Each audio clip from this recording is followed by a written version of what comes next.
Bom dia a todos, em especial aos colegas do agro, que muito nos orgulha. E hoje nós temos aqui duas pessoas super especiais. O primeiro é o Ricardo Santin, um aguerrido representante do agronegócio brasileiro, que está sempre com a gente aí nas boas batalhas, nas boas lutas do nosso negócio.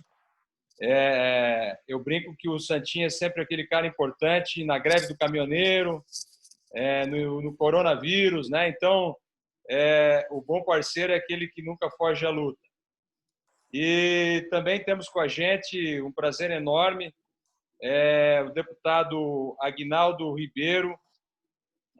Se tem alguém que tem experiência em Brasília e consegue congregar e atender a todas as necessidades em algo tão difícil, principalmente nesse momento, e que tem uma visão de Brasil e uma visão setorial, essa pessoa é o deputado Aguinaldo Ribeiro. Então, deputado, as nossas boas-vindas. E a ideia aqui é nós discutirmos aí a PEC 45 ou o PL 3887. Isso aí é uma dúvida que nos resta aqui também, né? Se aonde que vai ser o foco, vai ser a PEC 45, vai ser o PL 3887. Mas a ideia é nós termos aí um tempo para poder debater os impactos dessas novas regras no dia a dia dos nossos negócios de um modo geral. Bem-vindo, deputado. Obrigado, Ricardo Faria, né? Vamos aqui. A alegria poder estar aqui com vocês, cumprimentar o nosso Santin também, que já nos conhecemos de uma data, não vou dizer longa, né? Porque mais de um bom tempo que nós nos conhecemos, já no setor agropecuário, onde a gente iniciava ali a nossa carreira. Cumprimentar também o Marcelo, cumprimentar todos que participam dessa live, dizer da nossa alegria de estarmos aqui reunidos com a Associação Brasileira de Proteína Animal, né? Também agradecendo ao Instituto OBS e ao Grupo Empreendedores Brasil, né, que estão organizando esse evento. Dizer que, de fato, eu acho que nós estamos vivendo um momento muito importante no país. Nós avançamos com a visão de recuperar o equilíbrio fiscal do país e a credibilidade do país e sua cultura fiscal. Isso foi muito importante para que não só os gestores, mas todos nós, enquanto sociedade, possamos ter uma visão holística, né, do que, de fato, é a responsabilidade fiscal do nosso país. E nisso o Parlamento brasileiro entrou de cabeça, ainda no tempo do presidente Michel Temer, que teve coragem de enviar a própria reforma da Previdência num momento que era muito complicado. Havia uma resistência muito grande, eu vivi isso como líder do governo Temer. Mas, mesmo assim, avançamos em temas importantes, como terceirização, como a trabalhista, né, a reforma trabalhista e tantos outros temas. E posteriormente, aprovamos a Previdência, agora já no governo Bolsonaro, sob a liderança do nosso presidente Rodrigo Maia, que teve um papel fundamental em todo esse processo, nos liderando, né, dialogando e assumindo, às vezes, pessoalmente, um ônus muito grande, mas com a responsabilidade e também o compromisso de todos nós líderes que somos, ali dando suporte para que ele pudesse bancar a responsabilidade com o país. Então, eu acho que avançamos muito nessas reformas, são reformas estruturantes, percebendo também a questão do teto de gasto, que foi um dos temas que nós votamos no governo Temer, e que hoje é muito importante também ter essa percepção nacional e internacionalmente. né, no mercado externo. Se tem uma percepção, talvez hoje seja o olhar de maior atenção ao país seja a questão do teto de gastos, assim como também a questão do verde, né, mas acho que estamos vivendo um momento muito importante e esse momento se dá com agora o avanço da reforma tributária. Nós estamos discutindo há um ano, o governo enviou a sua proposta, que é o PL 3887, que trata da instituição do CBS, da contribuição de bens e serviços.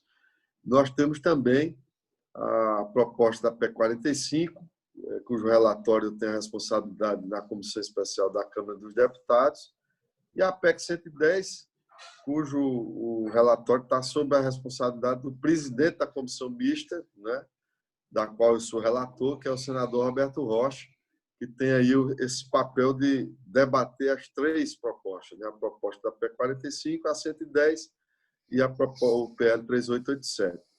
Eu acho que estamos vivendo um momento muito importante. Acho que reformar o sistema tributário é, sem dúvida nenhuma, a gente trabalhar para que haja crescimento no país.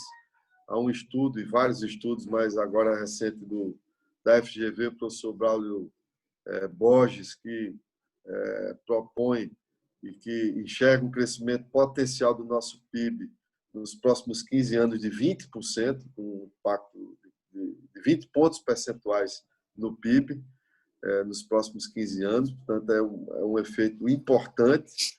Nós precisamos mudar esse ambiente de negócio, porque nós estamos vivendo num país que, quer não, antes da pandemia, nós já tínhamos um crescimento muito aquém daquilo que a gente esperava.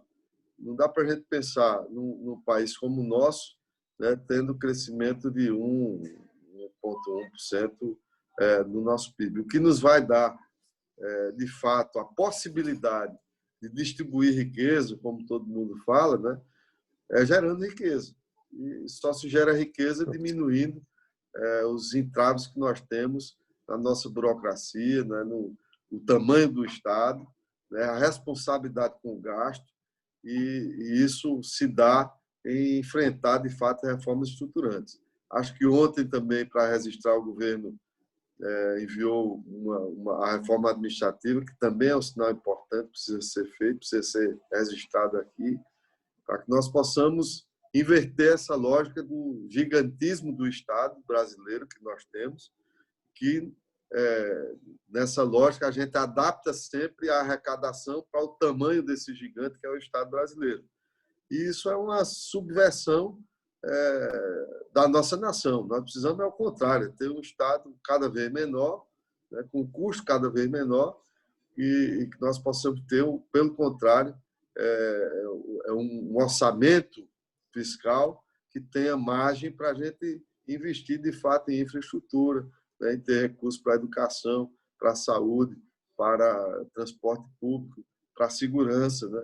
Nós aqui ficamos, no parlamento, o ano todo discutindo, na verdade, um foco totalmente equivocado, que são as migalhas de um orçamento totalmente comprometido por um gasto que, além de ser um gasto altíssimo, ele é altamente ineficiente. Então, é nesse sentido que eu acho que se faz necessário a gente avançar na reforma. É muito importante o apoio de vocês nesse processo. Existem muitos mitos em relação a essas propostas. É óbvio que nós vamos apresentar um relatório de um substitutivo, né, que converge aí. A gente vai aproveitar o que tem de melhor nas propostas e vamos aperfeiçoar ainda no nosso relatório com a ideia que nós estamos trazendo para que nós tenhamos um sistema tributário que seja, primeiro, simples, né? Nós precisamos deixar de lado esse tema que tem uma alta obrigação acessória, né? Que tem uma alta complexidade, um sistema transparente que permita ao cidadão enxergar quanto ele está pagando de imposto, porque o nosso sistema é cumulativo e, além de cumulativo, ele cobra o nosso imposto por dentro do tributo. Então, às vezes as pessoas dizem assim, o IBS vai ser uma carga altíssima, até para desmistificar isso. O IBS que está proposto nas duas propostas, na verdade, não tem uma carga tributária definida. A carga tributária definida é nós tirarmos o que hoje se paga e trazer à tona, ou seja, aquilo que está encoberto nós vamos revelar para a sociedade brasileira. É disso que nós estamos falando. Então, falei aqui em simplicidade, falei em transparência, ou seja, o cidadão saber quanto paga na tributação do consumo. Depois, nós temos também o sistema neutro. O que é o sistema neutro? Nós precisamos ter um sistema que não seja um fator de vantagem ou desvantagem competitiva no ambiente de negócio, né? O tributo, o sistema tributário não pode ser um fator que desvirtue concorrencialmente a atividade econômica, né? Tem que ser neutro, não pode influir para me preocupar com esse sistema tributário. O sistema tributário eu tenho que eu vou ser mais eficiente porque eu sou mais do ponto de vista do meu negócio, eu sou mais competente. Então, é isso que nós temos que ter no sistema tributário. E não aquele sujeito que obtém uma vantagem tributária, um benefício tributário, ser mais competitivo do que eu, né? Então, eu acho que a tua entrada e os teus princípios muito nos confortam, porque parte-se de um princípio de um Estado menor. Antes de fazer a primeira pergunta, eu queria aqui introduzir o Ricardo Santin. E o Ricardo, por favor, Ricardo, dá um pouco do panorama de quantas pessoas os nossos setores aí empregam, além disso, toda a cadeia do agro para baixo que nos faz o suprimento aí. Então, acho, Ricardo, antes da gente iniciar com a primeira pergunta, que eu já tenho aqui uma na ponta da língua, eu acho que tu podia fazer aí a introdução das pessoas que estão aqui conosco hoje, o que essas pessoas representam. Bem, primeiro, Ricardo Faria, muito obrigado, um amigo querido, meu conselheiro, comendador do nosso Rio Grande, um grande empreendedor, já é hoje um dos maiores produtores de ovos da América Latina. É um prazer imenso estar com você nessa live e, mais ainda, estar com o nosso deputado Aguinaldo Ribeiro. Eu preciso dizer que, para mim, é uma alegria muito grande, porque o deputado Aguinaldo Ribeiro, que eu conheci como secretário da Agricultura quando o Turra era ministro, e o pai do deputado Emivaldo Ribeiro, hoje vice-prefeito de Campina Grande, fomos visitar lá em Campina, e eu tive a honra de ser ciceroneado lá no Parque de Exposições e apresentado a culinária local, que foi o sarapatel e o bode guisado, pelo nosso, então, secretário Aguinaldo Ribeiro. E depois presenciei, como secretário do Turra, vendo o nosso secretário Aguinaldo Ribeiro crescer, fazer grande trabalho na Paraíba, se tornar líder de governo, hoje sendo o nosso relator de algo, deputado, que posso chamar de amigo, tenho certeza, claro. Você está fazendo uma coisa para a história do Brasil. Nós vamos sair daquele grupo de gente de imposto atrasado, que são 2 ou 3 países, e passar para uma tributação moderna, neutra, como o senhor falou, que agrega competitividade, onde empresários como o Ricardo e outros vão trabalhar para produzir e não para pagar imposto e ver como vão pagar imposto. Para mim, então, quero trazer aqui o abraço fraterno do Turra, que me ligou, pediu para mandar um abraço. Nós, antes da live, brincávamos, o Turra ainda está esperando aquele bode que ele ganhou lá na exposição como ministro, né? Agora que ele está mais em casa, nós podemos providenciar de mandar para ele virar criador de bode aqui no Sul. Mas, olha, é uma alegria imensa, deputado. E o que eu queria falar? Nós representamos um setor, o senhor sabe bem, 4.100.000 pessoas trabalham nessa cadeia. Só nos frigoríficos em chão de fábrica são mais de 500.000 trabalhadores. A receita cambial das exportações de aves, suínos e ovos e material genético é de 8 bilhões e meio, deputado, de dólares. E se tivessem sido feitas em grãos, ao invés de ter sido feitas em produto transformado e valor agregado, seria só de 1,9 bi. Só os nossos setores colocam 6 bilhões de dólares a mais na balança comercial e distribuem isso para mais de 4.100.000 pessoas, mais de 120.000 pequenas famílias de integrados que produzem nesse setor e que tem uma relação de grandeza, deputado, imensa por um caráter social que é quase a melhor reforma agrária que já foi feita no Brasil é a avicultura e suinocultura. Para o senhor ter uma ideia, hoje nós temos 966 milhões de aves no campo e 40 milhões de suínos no campo, que estão girando e trabalhando. Mas, ao final do ano, nós teremos abatido, deputado, 6 bilhões e 500 milhões de aves no ano. Quase uma para cada habitante da Terra. E no caso do setor de ovos de postura, o Ricardo é um grande fornecedor de material genético, um dos exportadores do material genético da marca Brazilian Breeders, mas também um dos maiores produtores de ovo de consumo da América Latina. A gente produz, deputado, 1.300 ovos por segundo. Agora já são 2.600. São 53 bilhões de ovos por ano. O senhor pensa bem nesse número e o quanto você precisa de pessoas. Isso é bom, exato. Então, nessa pandemia, quando pessoas perderam a receita, foram buscar o quê? Imunidade no segundo melhor alimento que tem disponível na natureza, depois do leite materno, que é o ovo. E nós, então, temos muitas coisas para falar, inserção da cesta básica. O setor apresentou ao senhor, apresentou à Frente Parlamentar da Agropecuária, apresentou ao governo e também ao Bernardo Api, ao deputado Rauli, ao próprio a Secretaria de Governo, as posições onde a gente defende a desoneração da cesta básica, um tributo seletivo que não aplique-se nos alimentos, nem na alimentação humana, nem na alimentação animal, porque isso é muito importante. É possível criar tributo seletivo, mas não nas alimentações, porque isso vai ter um impacto na mesa do trabalhador. A gente entende, então, que tem uma não cumulatividade, o senhor já falou isso, que é um tributo neutro, não cumulativo, e que se por acaso tiver alguma quebra nessa cadeia, por exemplo, o produtor não vai conseguir se apropriar, tenha a compensação do crédito ali no final, através de um crédito presumido. Mas é isso que a gente quer, é simplificação. É aquilo que o senhor bem falou, que é uma música, quase dava para encerrar a live aqui, né, Ricardo? Só com a primeira fala do deputado Aguinaldo, porque é o que a gente quer. Tributo neutro, que não venha fazer diferença e dê, acima de tudo, competitividade para as nossas empresas. É isso que o nosso setor representa. Representa, primeiro, duas coisas: trabalho, emprego e renda, e comida na mesa da nossa população. Ricardo. Muito bom. E aí, complementando, e aí vai a primeira pergunta nossa, e aí em relação ao princípio da neutralidade.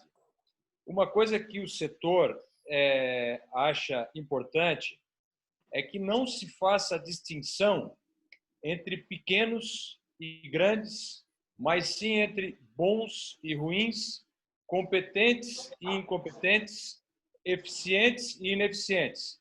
E aí vem a neutralidade em cima disso.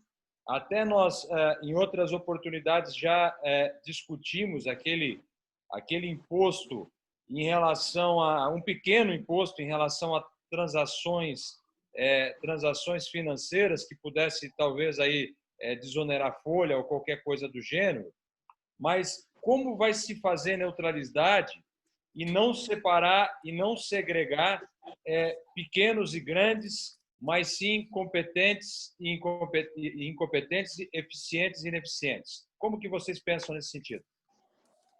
Bom, a primeira coisa, só antes fazer aqui uma menção ao nosso ministro Turra, né? Deixar também um abraço grande. Eu fui secretário e, na época, o ministro Turra fez um trabalho muito importante, sobretudo na construção do programa zoossanitário no nosso país, né? A gente participou desse debate e o ministro Turra deixou um legado muito importante para o país. Eu queria aqui aproveitar para deixar também um abraço para ele, por toda a contribuição que ele deu e dá ao setor. Dizer que, em relação a essa questão, a melhor forma de você ter um sistema que seja neutro, primeiro é você trazendo transparência, né? Porque qual é o grande problema do nosso sistema tributário? É que primeiro, quando ele foi montado, né, ao longo de todos esses anos, ele foi montado numa disputa de base tributária entre os entes federados. Você pegar historicamente, qual era o melhor imposto lá atrás? O país estava em industrialização, vamos pegar o IPI. Então, o IPI ficou com a União, que era a melhor base naquela época. O segundo melhor era o imposto sobre circulação de mercadoria, ficou na mão dos estados, né? E depois nós tivemos o ISS, que naquele tempo era um imposto que não tinha nem, do ponto de vista arrecadatório, expressão, que era aquele imposto mais rudimentar. A gente não tinha o setor de serviços formado, né, no nosso país. A gente tem uma federação que não tinha uma arrecadação muito incipiente naquele momento. Então, foi essa... Ao longo dos anos, e aí eu volto para a minha fala no início, o que é que aconteceu? A gente sempre customizou o imposto para se adequar ao gasto. Então, nosso país nunca teve um enfrentamento na política de gasto, né? A gente sempre foi engordando o tamanho do Estado e, a partir daí, você criando imposto para... e, no caso do Brasil, foram as contribuições, porque não eram partilhadas com estados e municípios, ficava só na União. Por isso que você tem hoje uma concentração tão grande na distribuição de receita. Você tem mais de 55% aí de recursos que ficam na União, né? Então, nós tivemos um Estado construído totalmente e num sistema que ele é cumulativo, né? Para usar aqui uma figura de linguagem, já que eu estou tratando de proteína animal, é como se fosse aquela carne com a gordura marmorizada, né? Então, você tem ali, você não consegue tirar o imposto de dentro da carne, porque está ali, você vai comer a carne com o imposto. E o que nós estamos querendo fazer é comer a carne magra. Nós vamos ter a carne magrinha ali, a gordura vai estar à vista, né? Não sei, é a picanha que a gente enxerga assim, eu não sou isso aí. desse ramo, mas é como se fosse a picanhazinha com a carne, com a gordura que você separa ali, eu sei o tamanho da gordura que eu vou comer ou não. Então, é isso que a gente precisa trazer. E aí, não é fazer um sistema customizado nem para setores, né? Quando eu digo sistema tributário, nem para entes federados. A gente tem que fazer um sistema tributário que seja customizado para o país. Qual é a melhor forma de você fazer isso? Primeiro é você ser transparente. Dizer, olha, está aqui, o que se paga de imposto hoje é tanto, e que você está pagando hoje é tanto. Que esse é o grande... Quando as pessoas chegam para falar não, o IBS vai ser 25, outros vão ser 26, outros vai ser 30. A gente diz que é 33. O que eu digo é o seguinte, eu não me preocupo com a alíquota do IBS, porque ela será o que é hoje cobrado. Porque nós temos uma premissa que nós não podemos reduzir também a carga tributária. Se eu pudesse, né, como relator, eu acho que aí, para mim, é o sonho de consumo de qualquer relator. Seria você fazer uma reforma tributária reduzindo carga tributária, né?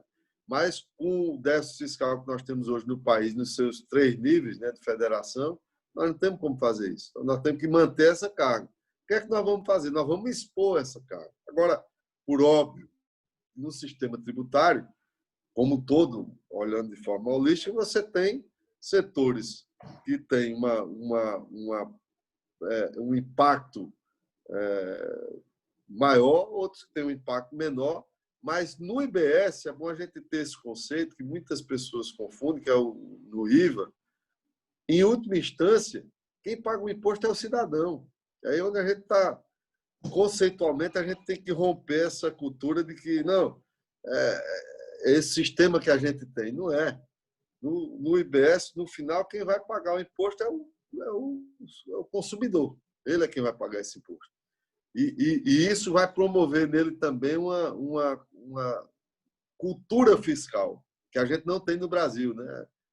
As pessoas não se interessam muito por isso. Por quê? Porque no nosso sistema a carne é marmorizada, vem tudo por dentro. Então, ninguém sabe no preço quanto você está pagando. A partir do momento que você tiver a noção de quanto eu estou pagando no imposto, você vai também desafiar os cidadãos e dizer, espera aí, eu estou pagando muito nesse produto aqui, né? E aí você tem, nos setores e nas cadeias, você tem lógico, as diferenciações que você tem. E aí eu falo olhando de forma holística, né?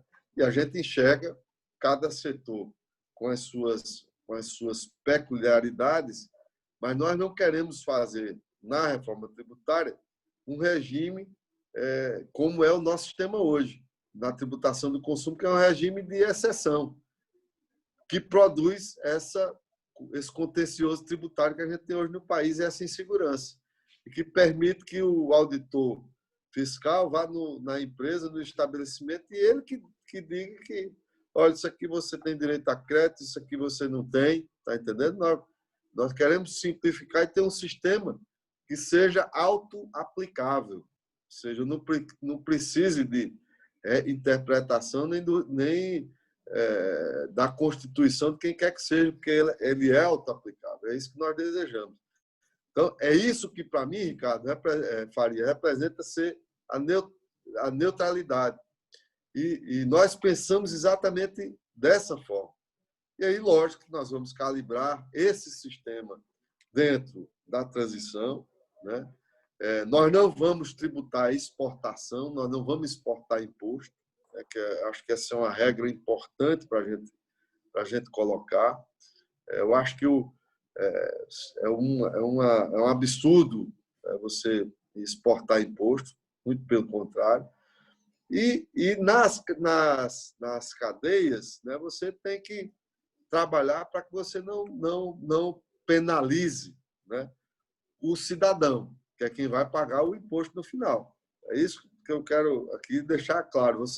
Eu não posso ter um sistema que, por exemplo, impacte no aumento do produto. E aí eu estaria contribuindo para o sistema não ter neutralidade.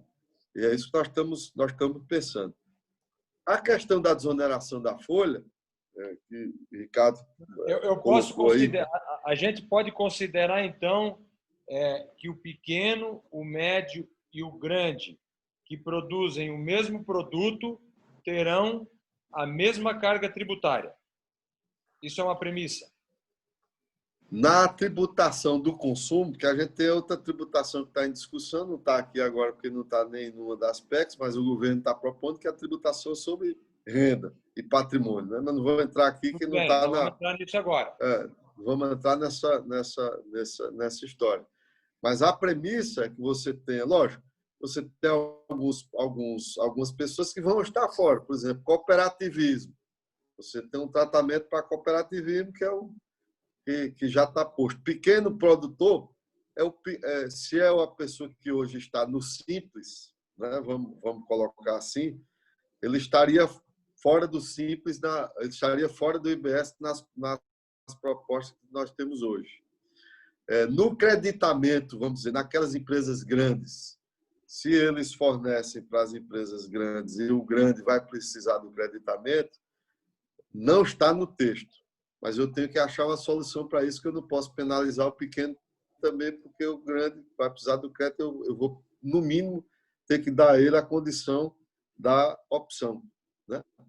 Ele optar para escolher o sistema que para ele é mais interessante. Então, isso aí a gente está tratando dessa forma. Mas a ideia é que você tenha um sistema, que você tenha uma alíquota única nacional, né? E que, nesse sistema de alíquota única nacional, você tenha uma transparência nessa cobrança e que todo mundo pague se creditando e se debitando, porque, no final, quem vai pagar, na verdade, o sentido do imposto de valor agregado é esse. Quem vai pagar, no final, é o consumidor, nesse sistema de creditamento e débito. Aí você diz, setor agropecuário tem algumas... vamos dizer, tem tratamentos diferenciados no mundo, né? Verdade? E tem mesmo. Acho que até o Brasil é muito... Eu falo isso porque eu conheço um pouco, fui secretário de Agricultura, então acho até que o governo brasileiro, o Estado brasileiro, para não falar o governo, senão para não ficar achando que eu estou falando desse governo, né? Os governos, ao longo do tempo, nas políticas públicas, são poucos claros em função do sistema que a gente tem. Então, a gente, o que é que se faz hoje? Se promove muito benefício fiscal, né? Se usando o sistema tributário para se vincular esses benefícios, que no final todo mundo paga a conta. Qual é a discussão política? Eu sou da tese, aí é uma visão minha. Eu estou falando aqui como Aguinaldo e não como relator, porque como relator eu vou ter que conciliar os interesses do país, de todos. Mas, na minha visão pessoal, eu acho que é muito mais claro para a sociedade brasileira você ter uma arrecadação que eu digo, não, eu vou dar subsídio a esse setor, eu vou bancar isso, vou bancar essa política social dentro de um orçamento que você tem essa arrecadação e faz isso de forma transparente. Como é que o Brasil fez até hoje? Nós fizemos, através de renúncia fiscal, uma vinculação que as pessoas dizem, não, isso não tem efeito, mas a gente sabe que tem, né? Porque quando eu estou renunciando, fazendo uma renúncia fiscal, eu estou jogando essa conta para a sociedade como um todo, né? Todo mundo está pagando a conta no final, e nós não conseguimos acompanhar esse efeito. Vou dar um exemplo. Nos momentos que nós estamos vivendo, quem está segurando o Brasil?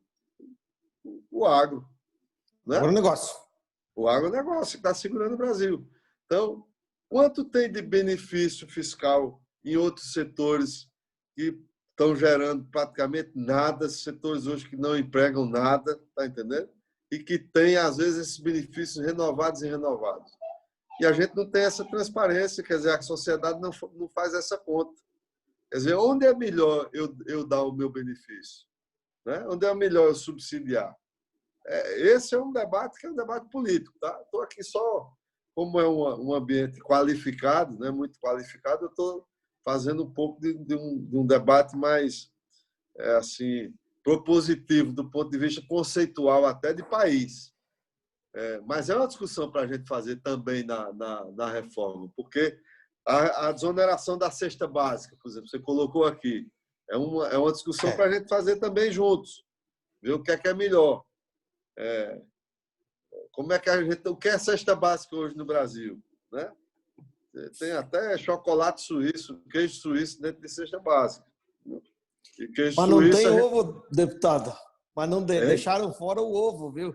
Pois deixaram fora o ovo, e que é uma coisa que nós estamos aqui para ver com o senhor, porque não é possível deixar o ovo in natura e ovo industrializado fora da cesta básica.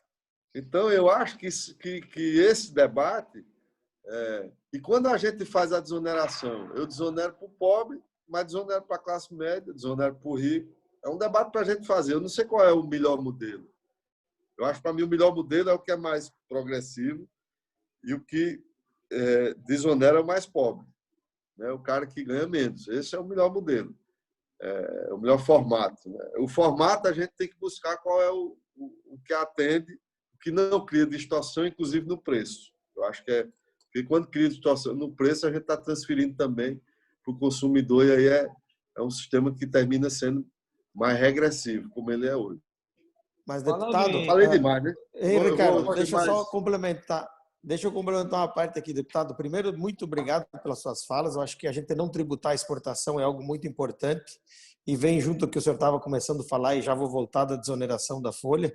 Mas no caso da cesta básica, nós temos que lembrar, principalmente nós do agronegócio, que colocamos a comida e de produtos que são os mais baratos que estão, se a gente não desonerar a cesta, pode ter uma diminuição muito grande de consumo. E o senhor bem coloca, a gente precisa simplificar para que as coisas girem. Para que as coisas girem, e essa manutenção da desoneração da cesta básica é sim uma alternativa boa. Eu sei, conversei com o doutor Api, ele tem um modelo diferente de devolução, mas essa transição talvez precise ser levada em conta nisso. É o caso da desoneração da cesta básica, que deixou fora o ovo. Numerou várias e colocou a proteína mais barata de todos. Esse já é um pedido que o senhor, como relator, e aí quero fazer um apelo para o senhor, deputado, que o governo acabou de retirar a urgência do PL 3887. Apareceu lá no DU. Ou seja, o senhor é a nossa esperança. Em resumo, o senhor é a nossa esperança dessa passagem, dessa mudança, exatamente para dizer, como, por exemplo, o senhor falou, quando falou da desoneração da folha de pagamento. nós, deputados, o agronegócio, no nosso setor, contratamos 20 mil pessoas nesse período da pandemia. Não só crescemos a produção, mantivemos o alimento na mesa do brasileiro e crescemos a exportação, como conseguimos empregar. Ou seja, essa foi uma política que funcionou e que não dá simplesmente para parar agora, pensando que quando sai a reforma. Se a reforma saísse amanhã, poderia haver substituição. Mas esse é um ponto que tem que ser acertado. Por quê? E o senhor bem coloca, não vamos exportar imposto. Se eu volto a reonerar a folha, no outro dia esse imposto está no preço que eu estou vendendo lá fora. Porque hoje ele não é pago. Não, e aí ele está tirando competitividade. Eu quero complementar aqui, Santinho, em relação à cesta básica. Eu não quero chutar percentual, mas uma grande parcela da população brasileira ganha salário mínimo, em torno de R$ 1.000. Digamos que esse cidadão ele gasta R$ 400 com alimentação, em torno de R$ 350, R$ 400 com alimentação, ou seja, ele está gastando 40% da sua renda com alimentação. Aí vamos lá, o cidadão que ganha, e esses, obviamente, R$ 300, R$ 400 que ele está gastando, uma parte relevante disso aí, 80%, 90% disso, é cesta básica. O cidadão que ganha os R$ 1.000 não está comprando uísque, não está comprando vinho caro, não está comprando chocolate suíço. E agora vamos pegar um outro extremo, que é a pessoa que ganha R$ 100.000 por mês. Né? Essa pessoa que ganha R$ 100.000 por mês, ele vai continuar consumindo R$ 300, R$ 400 de produtos da cesta básica. Isso aí é 0,04% da sua receita, 0,4% da sua receita. E como ele também vai num restaurante caro e tem uma conta lá nesse restaurante caro de R$ 500. Né? Então, o ponto é que esses produtos ligados à cesta básica e achar que isso não reflete diretamente no bolso do consumidor, do que a gente criar mais um mecanismo burocrático de controle, que é tributar e depois devolver. Né? Então, o entendimento nesse sentido é que é muito importante para a saúde da pessoa, para a formação das crianças, a gente continuar promovendo uma inclusão social, que é através do alimento de qualidade, e que é manter uma desoneração de produtos, né, básicos, aí, como macarrão, como ovo, como leite, né, que são produtos aí, que fazem parte da mesa do cidadão brasileiro. Essa é uma discussão que eu acho que tem a proposta do CECIF, tem outras propostas que estão sendo colocadas, e eu assim, estou aberto. A gente está num processo de discussão e de construção desse tema. A discussão é um pouco política. Por exemplo, há quem diga também que quando você cria um sistema como esse de devolução, a pessoa mais pobre iria ter que ter um capital de giro para poder esperar que depois receba o dinheiro de volta. Imagina você impor isso ao pobre. É uma tese também que é levantada. Estou ouvindo bastante. Mas o que eu digo é o seguinte, aí talvez seja o ponto de você tratar especificamente de alguns produtos. A gente não deixar as coisas, vamos dizer assim, abertas, né? Para irem mudando. Porque esse é um problema do nosso país, infelizmente. Cara, você sai mudando, daqui a pouco você tem salmão, que está na cesta básica de alguns. Né? Você tem uma série de distorções que estão nelas. Então, é um pouco isso. Mas esse é um tema que depois, eu acho que a gente pode até fazer uma conversa específica sobre esse tema da cesta básica, vendo como é que o mundo funciona, como é que você tem a efetividade A preocupação da política é fazer com que isso chegue para quem precisa, né? E está certo, acho que está certo, que é você ir na progressividade, é ver o melhor formato, né? E botar, por exemplo, o ovo, que é um alimento proteico fundamental, né? Que até substitui outras proteínas, quer dizer, então assim, e que não está, eu nem sabia, estou aqui perplexo em saber que o ovo Estava não fora. tá fora da Estava cesta fora básica. daquele projeto, está fora da cesta básica do 3887 e está fora. Então, Aguinaldo, bom, eu e o Santinho, por enquanto foi a pergunta fácil. Mas uma emenda de relator já nos ajuda, viu, deputado? Há 2 semanas, eu fiz uma live para um segmento muito parecido com o que nos ouve hoje, com a ministra Tereza. E aí surgiu uma pergunta muito difícil. E a resposta da ministra foi assim: pergunta para o Aguinaldo, não para mim essa pergunta. Eu acho muito justa a tua colocação, mas eu acho que, inclusive, o momento é um momento adequado de vocês fazer e abrir essa discussão, mas o foro é o Congresso Nacional. Então, em relação às distorções que a gente tem hoje na nossa cadeia, e, de novo, no intuito, novamente, de fazer justiça tributária, nós temos uma distorção muito grande na nossa cadeia produtiva e, no fim do dia, isso aí vai parar lá na mesa do consumidor, que é na cadeia de suprimentos de grãos. O que acontece hoje no Brasil, e a gente gostaria de entender como é que a gente consegue fazer justiça tributária em relação a essa questão, se é o tema ou se é o teor da questão justiça tributária. A cadeia de exportação de grãos, através das tradings, ela retira e adquire todo o grão no interior do Brasil, no Mato Grosso, no Tocantins, no Rio Grande do Sul, no Paraná, no Mato Grosso do Sul, leva para os portos e exporta isso, que é, de fato, um grande avanço da nossa agricultura. E paga 0 de tributos. Até aí, não vou fazer juízo de valor.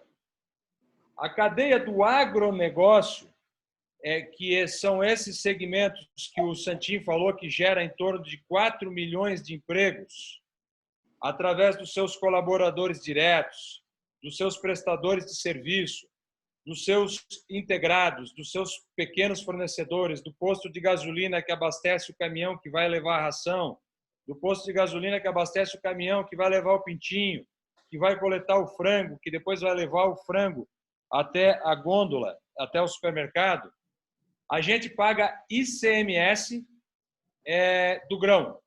E, pela proposta, pagaríamos ou o CBS, se fosse pelo PL 3887, ou o IBS pela PEC 45. Isso cria uma distorção na cadeia, dizendo o seguinte: gente, é mais barato vocês levar esse grão e produzir frango na Arábia Saudita ou na Rússia do que nós produzirmos frango dentro do Brasil. E aí, como que resolve um emaranhado fiscal dessa natureza? Boa pergunta. Boa pergunta. Eu acho que a gente tem vários desafios. Eu gosto disso, Ricardo, porque esse é o Brasil real, né? O que a gente vive. E eu acho que são os desafios que a gente tem na reforma, enfrentar essas distorções que a gente tem. Você está me dando um dever de casa aqui, né? Eu vi outros, por exemplo, tem outros setores que é a mesma coisa. Foi feito um acordo, não vou entrar aqui especificamente no setor para preservar, mas foi feito um acordo pelo governo brasileiro com determinado setor para produzir aqui no Brasil. Então, o governo estava fazendo um programa de aquisição e fez um acordo internacional para poder fazer essas aquisições, a empresa colocasse a fábrica no país. A empresa foi e colocou a fábrica no país. Na hora de começar a produção para entregar para o próprio governo e para outros adquirentes, né, vamos dizer assim, privados, por força da tributação distorcida, a empresa manteve a fábrica, está toda pronta, está sem funcionar, e ele está importando tudo dele mesmo, porque é mais barato. Então, é um pouco a analogia que você fez aí para o setor específico. E eu fico aqui o seguinte, eu vou com a minha equipe trabalhar, são temas, eu gosto assim, de trabalhar com exemplos concretos, né? Porque é o mundo que a gente vive. A vida é a chamada barriga no balcão. O cara está lá na ponta e sabe como é que a vida como ela é. Eu acho que, e se vocês puderem também nos dar sugestão, eu vou agradecer muito. Claro.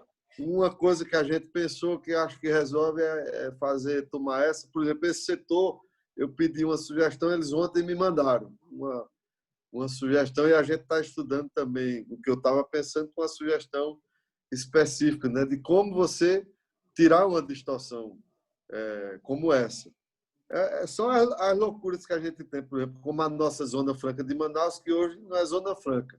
É o contrário, né? Ela não é uma free zone como a gente conhece no mundo, né? Ela é um arranjo tributário, esse país é complexo, é desafiador, mas eu sei que aqui tem gente que gosta de desafio, né? O Ricardo, os dois, o Faria, o Santinho, então eu também gosto de desafio, então acho que é um momento para a gente estar desafiado a essas soluções. Como é que a gente encontra uma saída nessas propostas que você tenha uma solução simples, né? E que possa ter um efeito grande. Acho que é isso. E que a gente possa continuar agregando valor na cadeia. Eu acho que o Santinho muito colocou bem.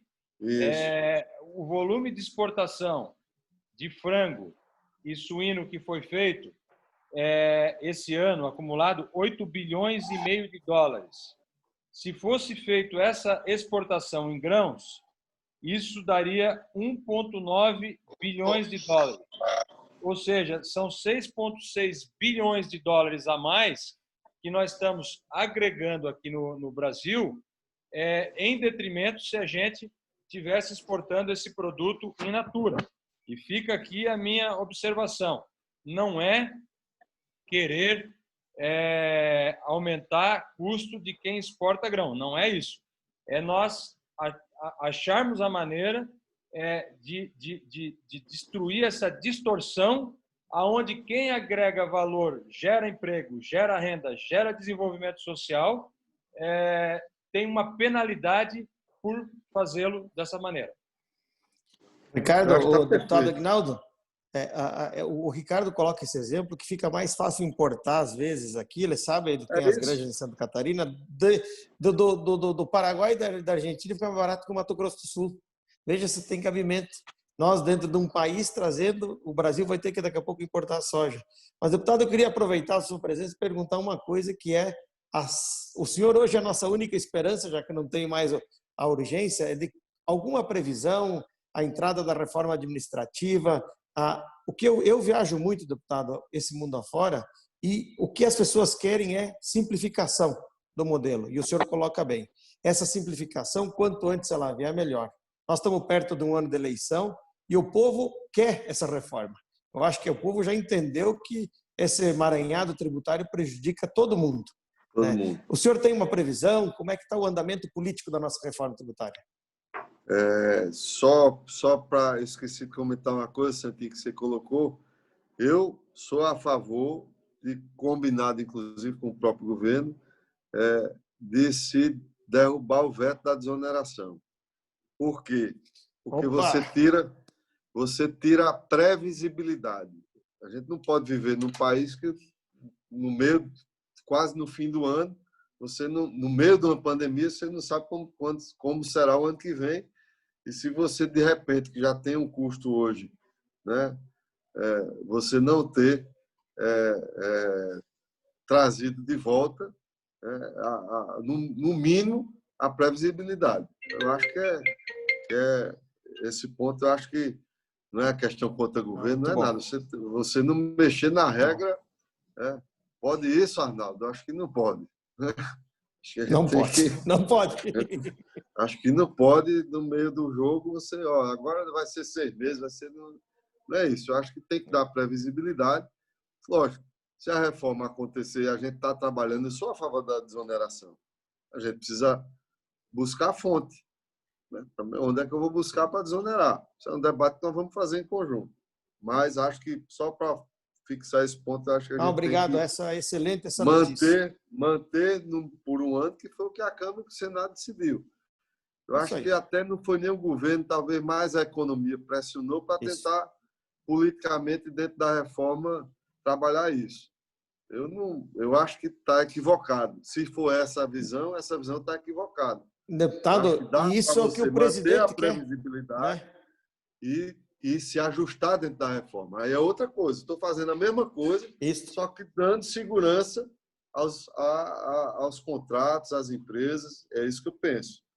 Em relação ao time, eu acho que as reformas não são concorrentes, até porque a tributária nós estamos discutindo há 32 anos no parlamento, e há um ano, já estamos discutindo, mais de um ano, estamos discutindo a PEC 45 e a 110, e há um mês.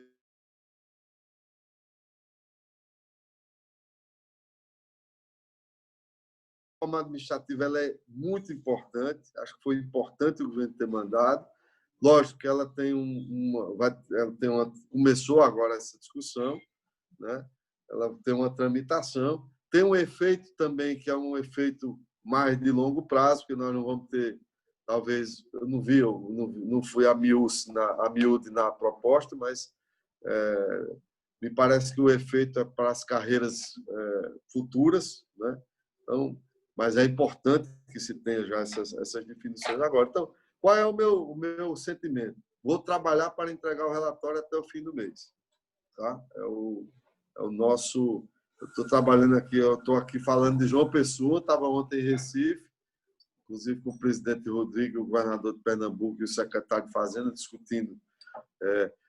Essa semana vou estar com o nosso presidente da FPA, Alcê Moreira, conversando com ele para alinharmos também o setor como um todo. Eu vi na própria... O Ricardo falou aqui no microimposto, né? Só porque eu lembrei de uma coisa aqui, para a questão da desoneração da folha. A Confederação Nacional de Serviços fez uma apresentação para nós na comissão mista, que ela propôs, Faria, uma CPMF de 0,81 para poder desonerar a folha de 0,81%, para poder fazer a desoneração da folha.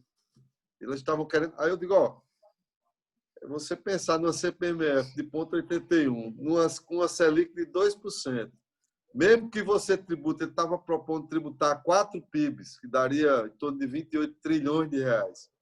Mesmo que você tribute isso, você vai arrecadar 260, sei lá, bilhões de reais, talvez até menos um pouco, que não cobre nem a desoneração da folha total que é o que vocês estão propondo, que eles estavam propondo. O governo estima em 370 bilhões de reais.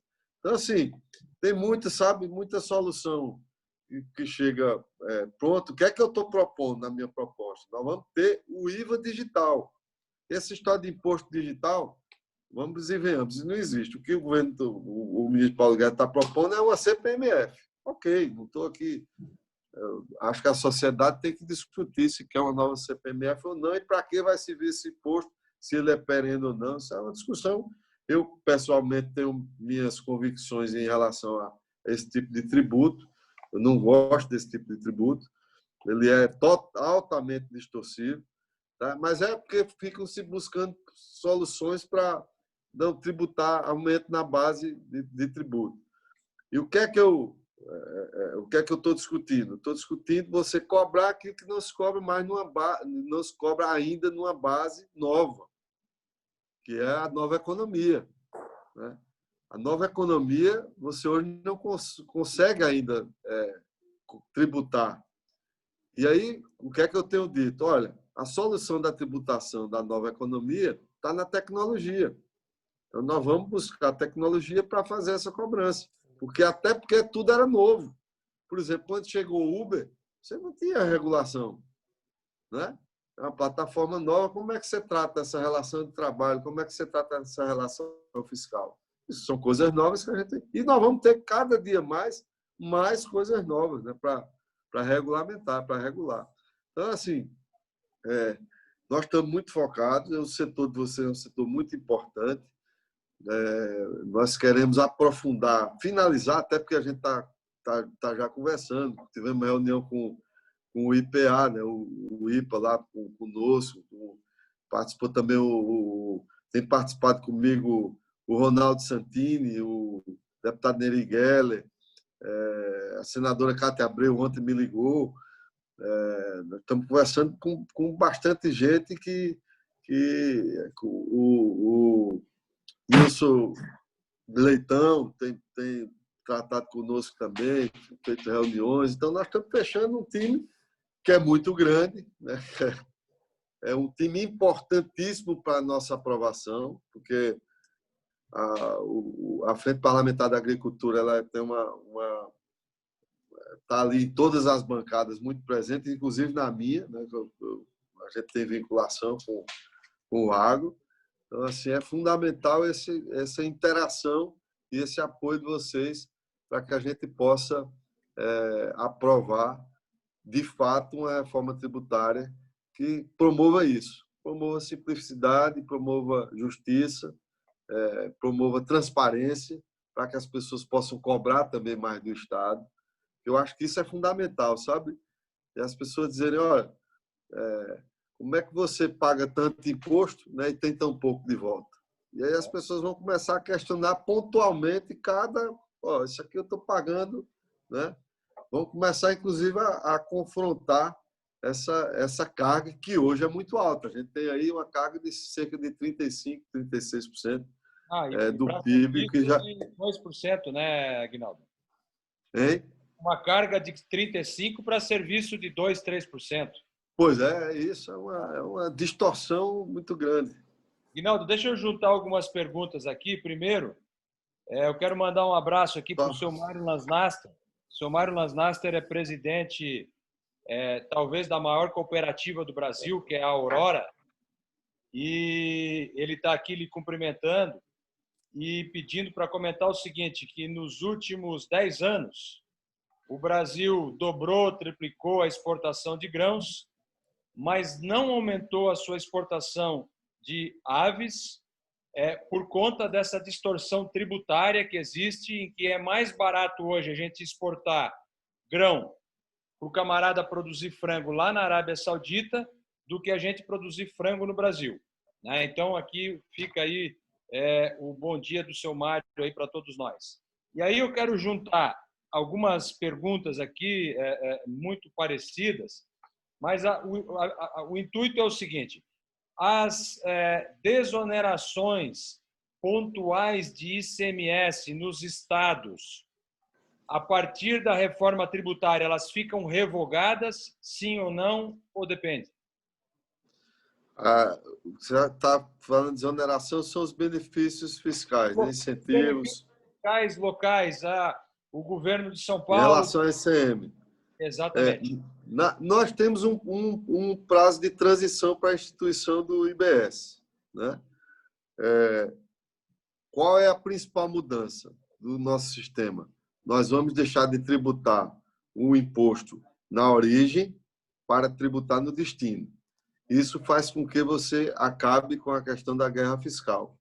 O que é que nós vamos ter, inclusive foi ontem um dos pontos da nossa reunião aqui com os secretários no Nordeste.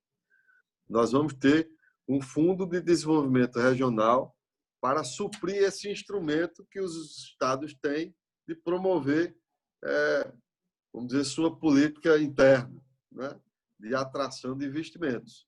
Então, não sei se é nesse sentido, mas ela é revogada a partir da aplicabilidade. O que está contratado não vai ser desconectado, né? Nenhum contrato de benefício fiscal vai ser rompido, muito pelo contrário. A gente sabe que tem benefício fiscal aí que tem 13, 14 anos, 15, 20, ainda de isso vai ser mantido. Está previsto, inclusive, dentro da proposta, respeitando também a transição, e a gente está olhando para ver se tenta encurtar essa transição, mas observando tudo aquilo que está contratado. Ou seja, o IBS, na verdade, quando ele estiver na sua plenitude, ele não vai ter mais esse sistema de você desonerar no imposto, né? Ele não vai poder fazer isso, ele vai ter um outro instrumento, que é o Fundo de Desenvolvimento Regional, para que ele possa fazer esse tipo de incentivo. E o que o Estado quiser abrir de alíquota, ele vai abrir na alíquota dele. A gente tem a alíquota nacional, mas você tem a alíquota federal, estadual e municipal. E na alíquota estadual, se ele quiser abrir mão de receita, o problema é dele, né? Ele vai diminuir na alíquota dele. Mas você também tem o respeito para você não poder promover guerra fiscal. Então, você também tem, inclusive, tem uma das ideias que é você deixar faixas mínimas e máximas de alíquotas para você não ter distorções como a gente tem, por exemplo, não no ICMS, mas eu lembrei agora, no ISS, eu estava discutindo agora de manhã com a Federação dos Prefeitos, Nacional dos Prefeitos. Você tem Barueri, que é o maior arrecadador de ISS do Brasil. Então, que é uma distorção. Que é uma distorção assim, no nosso IBS é o município que mais perde. Eu digo, é uma distorção tremenda, porque é uma guerra fiscal que ele promove ali do lado dos outros municípios e está todo mundo lá. Então, todo o serviço está lá do Brasil arrecadando. Então, na perda do IBS, quando você olha assim, você fica assustado. Quem mais perde? Barueri. É uma cidade, mas é uma distorção que nós temos no Brasil. Então, assim, resumidamente é isso. A gente vai ter a mudança no sistema para evitar esse tipo de distorção, mas tudo aquilo que já foi contratado, vamos dizer assim, de benefício, será respeitado pelos estados e pelos municípios. Deputado, e pela União. Aproveitando esse gancho, deputado, como é que vão ficar os créditos acumulados do sistema antigo? Vai ter alguma destinação? Vai poder compensar ou receber ou ter um prazo, pelo menos? Porque esse também é uma preocupação. Nós somos um setor essencialmente exportador, temos créditos acumulados da Lei Candir, de vários créditos que são imensos e que hoje tem um sistema de compensação e que precisa também ser contemplado. Eu gosto muito quando me perguntam sobre crédito, que eu me lembro daquela fase de Pedro Malan. E no Brasil, até o passado é incerto, né? Porque o crédito... É verdade. O crédito que você tem no Brasil, você não sabe nem se ele funciona, se vai... Eu acho que no IBS a gente corrige isso, nós não vamos ter esse problema mais, porque o crédito passa a ser financeiro, e ele será compensado, e a gente quer que essa compensação seja rápida, tá certo?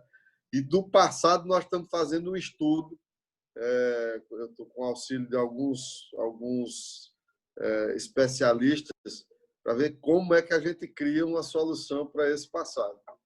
Mas a partir do IBS instituído, nós não vamos ter mais problema para frente, ou seja, nós não vamos gerar mais crédito que vira ficção. Nós vamos ter crédito que vai ter data da evolução. E do passado... Vai ter 30 dias ou não? Olha, 30 dias de devolução ou não? Tem países hoje que estão devolvendo até mais rápido que isso. Sim. Você tem país hoje que está devolvendo com 48 horas. Nossa, então, assim, esse é um tema que a gente está discutindo com os governos também para ver qual é o formato que a gente consegue fazer para dar mais celeridade a isso. Não tem sentido você, com a tecnologia que você tem hoje, definindo suas bases, definindo crédito de cada um, você se apropriar do crédito de quem quer que seja para não devolver isso rapidamente, né? Mas a ideia é essa, que a gente possa pensar no modelo, talvez criar até um instrumento eu estou com uma ideia meio maluca aí de que talvez criar um instrumento de aportar esses créditos num grande fundo que a gente possa constituir para financiar infraestrutura, financiar setores importantes do país. Eu estou vendo como é que a gente soluciona isso. Muito bom. Obrigado. Essa discrepância, né? Tem alguns estados que devolvem imediatamente, e aí vou citar como um bom exemplo São Paulo, e alguns estados que têm uma dificuldade muito grande de devolução, aí vou citar como exemplo Minas Gerais, né? São totalmente distintos aí de devolução. E isso no passado a gente vai ter que ver como é que resolve, e no futuro está resolvido. Se Deus quiser, aprovada a nossa tributária. Isso aí vai dar tranquilidade também ao investidor, que é o produtor. Palavras finais, Santinho. Bem, eu queria mais de uma vez agradecer ao deputado Aguinaldo Ribeiro, ao Ricardo Faria, essa oportunidade de podermos conversar, de apresentar mais uma vez, reforçar ele a importância de um setor de mais de 4 milhões de pessoas e que faz o quê? Leva comida, leva proteína, aminoácidos essenciais para as pessoas poderem ter imunidade, para poder ter saúde, para poder enfrentar o dia a dia.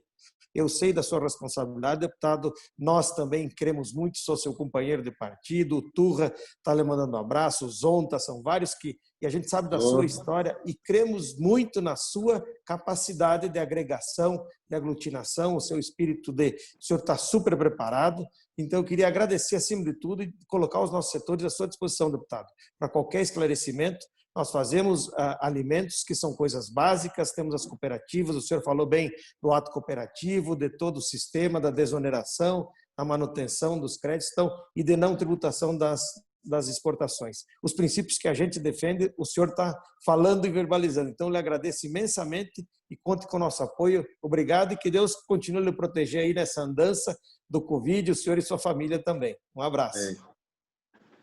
Obrigado, Santinho. É uma alegria grande revê-lo aqui, ainda que virtualmente, né? Mas receba os meus cumprimentos, né? O bode do ministro Turra, eu acho que comeram depois da exposição, mas a gente arruma outro aqui, tá certo? E vamos marcar para nesse pós-pandemia aí a gente tá junto. E convido, por favor, o nosso ministro para que ele esteja aqui nos dando a honra e o prazer de estarmos juntos. E agradecer ao nosso Ricardo Faria também a oportunidade de estarmos juntos aí, discutindo um tema tão importante. E a gente tem um dever de casa, que eu gosto também, o dever de casa aí, Ricardo, cumprimentando aqui o nosso amigo, acho que Mário Feitosa, não é isso? Da Aurora, da Cooperativa Aurora, que trouxe também essa questão aí da distorção na cadeia produtiva aí do frango, né? Para a gente ver como é que a gente endereça isso. Eu já fico aqui, acho que a gente tem esse dever de casa, vocês aí, eu já vou passar para o meu pessoal aqui, como é que a gente tenta corrigir essas distorções. E agradecer a oportunidade e, no mais, eu fico aqui à disposição para receber a contribuição de todos, pensando nisso, sabe? A mensagem que eu queria deixar também no final, além de pedir o apoio, né, de vocês, que é fundamental para isso, a voz do setor no apoio à reforma do sistema tributário, é a gente pensar isso. O sistema tributário que vai ser bom é aquele que é bom para todos nós. É aquele que é bom, que vai ser neutro de um jeito, que vai ser bom para os setores produtivos, que vai ser bom para os estados, para os municípios, para a União. O grande problema é que a gente sempre, quando vai fazer uma reforma tributária, talvez a maior disputa não esteja nem nos setores. O maior problema não esteja nos setores produtivos, esteja na própria disputa federativa, né? Que quando não tem convergência, você para a discussão no Congresso. E pela primeira vez, nós temos a convergência do Concefaz, os governadores apoiando a reforma tributária. A gente tem uma divergência ainda nos grandes municípios, nos pequenos, total apoio. A CNM já se manifestou apoiando. São mais de... Vamos dizer, nós temos hoje 5 mil municípios apoiando a reforma tributária. Estamos resolvendo ali 400 e 500 municípios. E hoje tivemos uma reunião mais cedo com o prefeito Jonas Donizete, que é presidente da Frente Nacional de Prefeitos, com o prefeito Jean de Florianópolis, tivemos com o prefeito Clésio de Macapá, com vários prefeitos. Está participando também desse grupo o prefeito ACM Neto, que são as grandes cidades. Tive com o prefeito Bruno Covas, tratando desse tema, para fazer um ajuste e que nós tenhamos aí agora uma convergência para, nessa reta final, a aprovarmos e deixarmos um grande legado ao Brasil, que é a mudança nesse nosso sistema tributário, que é hoje... O Ricardo trouxe um tema que evidencia uma distorção, só com um exemplo aqui que você deu de distorção. E tem vários exemplos, né, Ricardo? Eu tenho estado que diz o seguinte, que ovo, só para usar o exemplo de ovo, se for ovo para você utilizar para pinto, para a criação de pinto, tem um tratamento tributário. Se for ovo para comer na mesa, é outro tratamento tributário. Quer dizer, é uma loucura esse sistema tributário que a gente tem. É o sapatênis, né? Inventaram o sapatênis, porque aí você classifica ele como tênis ou como sapato. Você, para classificar ele no regime de tributação, que é mais barato para você vender o sapato como se fosse... Então, enfim, não dá para você ter um sistema tributário que tem esse tipo de distorção, né? Que o pão velho, né? A farinha no pão dormido não paga imposto, a farinha de rosca, e o pão francês paga imposto. Então, é uma coisa totalmente distorcida que a gente tem que corrigir numa reforma tributária, que aí você tributa tudo, tributa bem e serviço, como é no mundo todo. O Brasil, acho que é um dos últimos países do porte dele que está ainda discutindo tributação de bem e de serviço. No mundo todo, a tributação é sobre o consumo, ou seja, você consome, você paga o IVA. Aquilo que tenha valor mais agregado, lógico, você tem uma... Então, é isso que representa esse sistema. Então, eu queria agradecer mais uma vez, deixar um abraço aqui e me colocar à disposição para continuar esse diálogo, porque eu tenho certeza, na hora que eu apresentar também o relatório, nós vamos ter... Aí é que começa a discussão mesmo, então nós vamos precisar muito de vocês para a hora que for apresentado o relatório, que deve ser agora no fim do mês de setembro. Muito obrigado aí, um grande abraço. Aguinaldo, prazer enorme. Se tudo der certo, semana que vem a gente está junto. Fica uma lição de casa para nós, né, Santinho? Trazer uma maneira... E assim, Aguinaldo, as perguntas, assim, agora acabamos de ver mais uma aqui do Antônio Costa, tem 3 mil funcionários no Espírito Santo. O César da Caramuru. Ô, Ricardo, eu quero que tu pergunte como é que deixaram ir todo o grão embora e não tem grão para alimentar o nosso suíno, né? Então, muito convergentes, assim, eu acho que o setor está muito, afinado com o que está pegando, o que não está e qual é a distorção. Eu acho que essa questão da tributação do milho e da soja é a maior distorção. E fica aí uma lição de casa, sim, para nós, aí para irrigar vocês com bons pensamentos no intuito da gente fazer essa justiça tributária. Novamente, aí, em nome de todos os colegas aí do público altamente qualificado que participou conosco dessa conversa, o nosso muito obrigado. Santinho, tu é um guerreiro, muito obrigado também. Obrigado. Agradecer aqui uma eminência parda aí, o Marcelo Oliveira aí, que ajudou a gente na parte de infraestrutura aí a que desse tudo certo. E fica aí o nosso grande abraço e que ilumine essa mente brilhante sua, Aguinaldo, em convergir em um modelo que fique melhor para o Brasil. Um grande abraço a todos e um excelente final de semana. Obrigado, um grande abraço. Obrigado. Obrigado, abraço a todos aí. Obrigado. Obrigado.